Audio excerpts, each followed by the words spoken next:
Sa video nito, pag-uusapan natin ng expandable baton. Pag-uusapan muna natin ang pros at cons ng expandable baton. So, ano nga ba ang mga pros ng expandable baton? Una sa lahat, mahaba siya. Matigas because it's made of steel. Medyo masakit kasi nga gawa siya sa bakal. So, dahil nga bakal siya, pupunta tayo ngayon sa cons niya. Bakal siya kaya mabigat siya kumpara sa mga ordinaryong stick tulad ng yantok. Isa pang disadvantage niya, hindi siya madaling gamitin. It requires skill bago siya magamit effectively.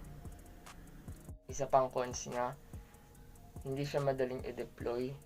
So in case na mapunta kayo sa mga mapapanganib na sitwasyon, kadalasan naman mga mapapanganib na sitwasyon hindi mo inaasahan at wala kang kamalayan, your guard is down. So kung ito ang primary self-defense weapon mo, most likely mahirapan kang i-deploy yan. Isa pang disadvantage nito is I personally don't think na effective to laban sa mga attacker, sa mga taong aggressive. Simply because there are other tools now mas effective in a self-defense situation.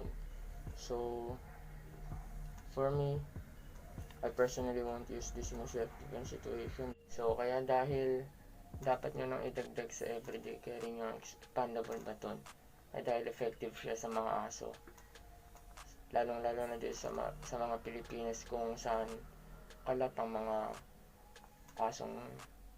asong galaw, mga askal, di ba?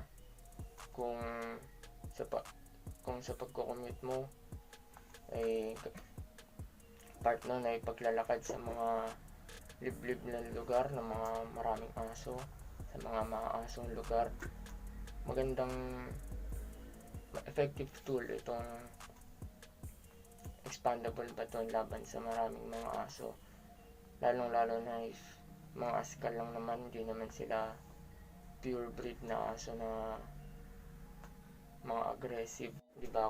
Kung minsan pinapagalitan ka ng nanay mo dahil gabing-gabi ka nang nakakauwi, hindi niya alam na marami lang talagang aso sa kanto kaya hindi ka makauwi. So effective din ito sa mga nagjo-jogging na kadalasan nabibiktima ng mga asong gala, di ba?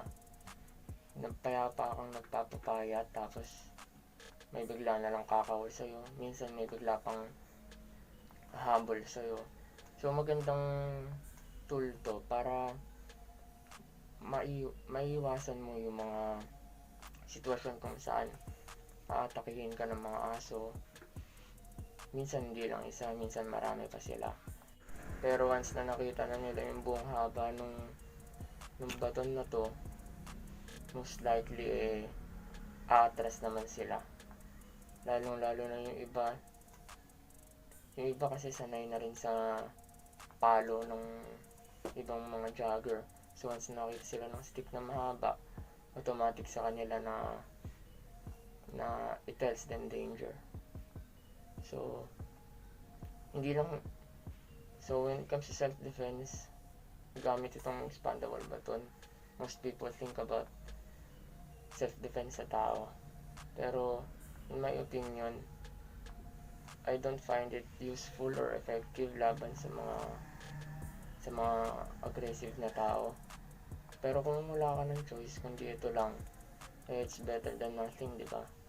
Pero para sa akin, I will only use this against sa mga aso or sa ibang pang mga hayop na nagtitry umatake sa akin. Kung may mga pusa din, baka sa pusa. So dito na nagtatapos ang video na ito.